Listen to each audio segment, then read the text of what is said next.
Bonjour et bienvenue dans Aiguillage. Aujourd'hui, Trainville 1962, un réseau en 3 rails en laiton sur lequel Philippe Rondet fait circuler les trains de son enfance. Un simple ovale, mais soigneusement décoré pour mettre en valeur une très belle collection de trains anciens, construits pour l'essentiel dans les années 40 et 50, mais qui se trouvent toujours en état de marche. Plus qu'en un lieu, c'est dans une époque précise que Trainville nous plonge. Les images de ce reportage ont été tournées à l'exposition de Montlandon, en Eure-et-Loire. Mais elles auraient pu tout autant l'être à celle de Châtellerault ou de Laval, où j'ai pu recroiser Philippe Rondet et son épouse. Car ce collectionneur s'efforce de ne pas rater une occasion de présenter au public son réseau lors d'expositions qui se tiennent dans l'ouest de la France, région où il réside. Il aura été présent dans près d'une dizaine d'entre elles, rien que pour cette année. Le réseau mesure 5 mètres de long, pour 2 de large. À l'avant, c'est une voie de parade. À l'arrière, une gare de triage où sont stockés et préparés les 14 convois qui tour à tour sont présentés aux visiteurs.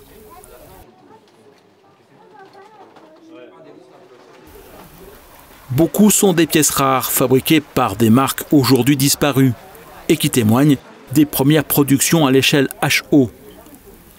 Par commodité, on prononce HO aujourd'hui, mais si l'on se replace dans le contexte de l'époque, il faudrait plutôt parler de Half 0. En effet, l'arrivée de cette nouvelle échelle dans les années 40 est présentée comme une révolution, car ces modèles sont 2 fois plus petits que ceux qui dominaient jusqu'alors le marché du train jouet au 1/43e, l'échelle 0.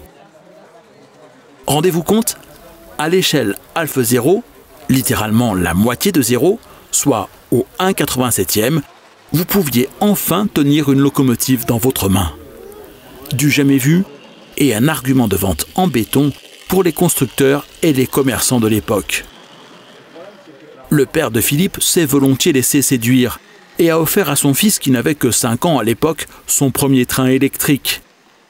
Bien lui en prit, ce fut la naissance d'une passion qui ne l'a pas lâché depuis.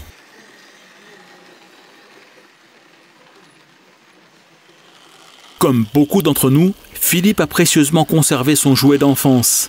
Mais il est allé beaucoup plus loin et a choisi de le mettre en valeur en construisant autour de ce qui aurait pu rester un banal ovale de voie tout un univers pour mettre en valeur son matériel roulant. On m'a dit, c'est pas moi qui le dis, mais enfin c'est vrai que ça me fait plaisir quand même, c'est-à-dire de faire un écrin finalement au vieux matériel. Ça le met comme ça le met en valeur, parce qu'il y a quand même, vous avez dû la voir passer, il y a la BLZ qui a 70 ans, elle méritait quand même un décor, plutôt que, comme vous dites, de la voir passer sur simplement des rails. Hein. Donc voilà, c'est un tout. Et puis, il faut avouer aussi que c'est surtout moi la déco qui m'intéresse le plus dans le modélisme. Ça se ressent, parce que la partie technique est un peu négligée derrière. Rassurez-vous, rien de grave, simplement toutes les voies du triage ne sont pas électrifiées. Ce qui fait que Philippe doit procéder à de nombreuses manipulations avant de pouvoir changer le train qu'il met en circulation sur son réseau.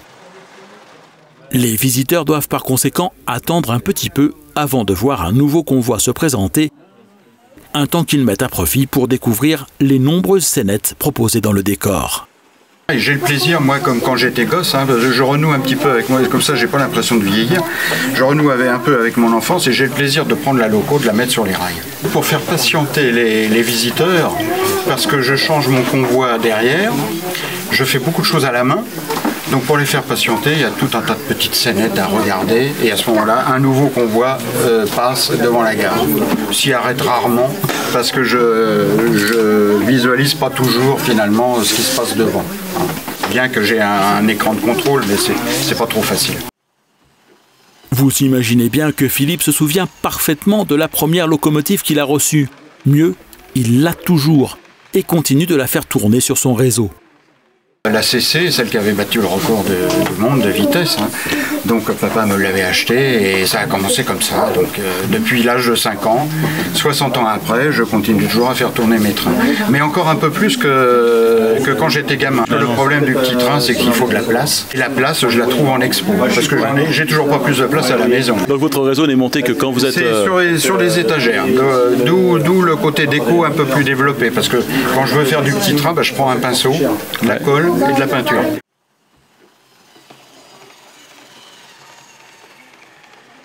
Sa collection, Philippe l'a enrichie patiemment au fil des années.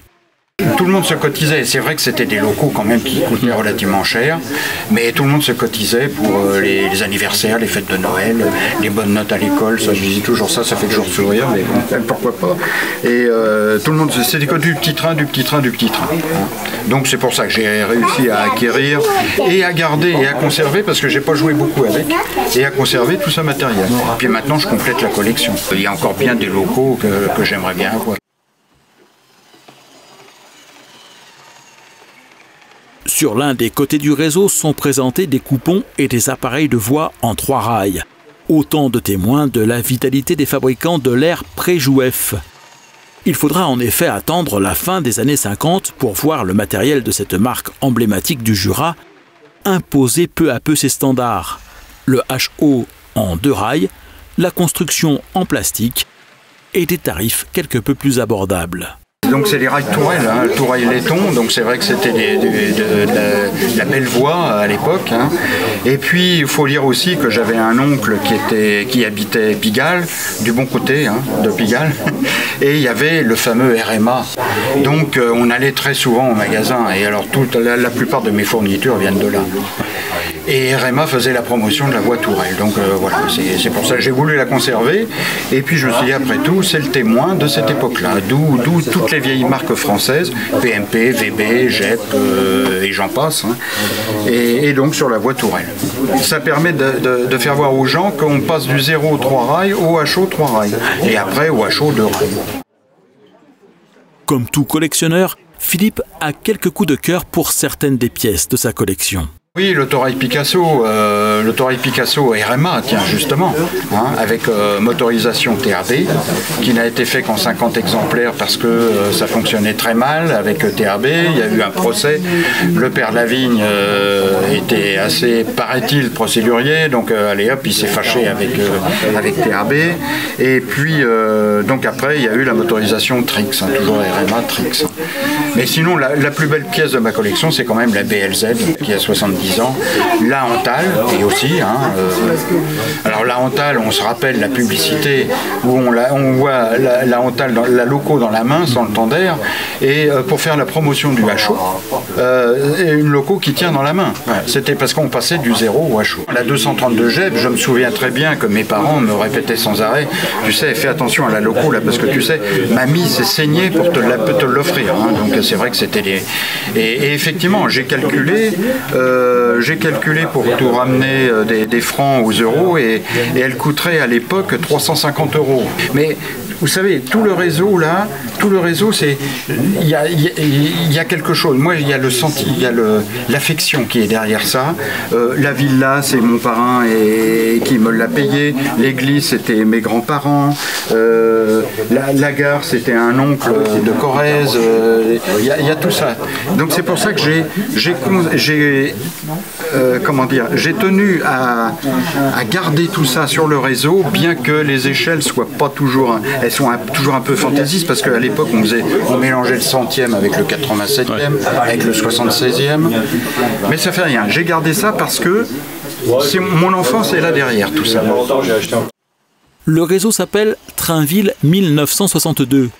C'est l'année de la fin de la guerre d'Algérie, de la sortie de la Simca 1000, de l'inauguration du paquebot France, ou encore du premier numéro de Salut les copains.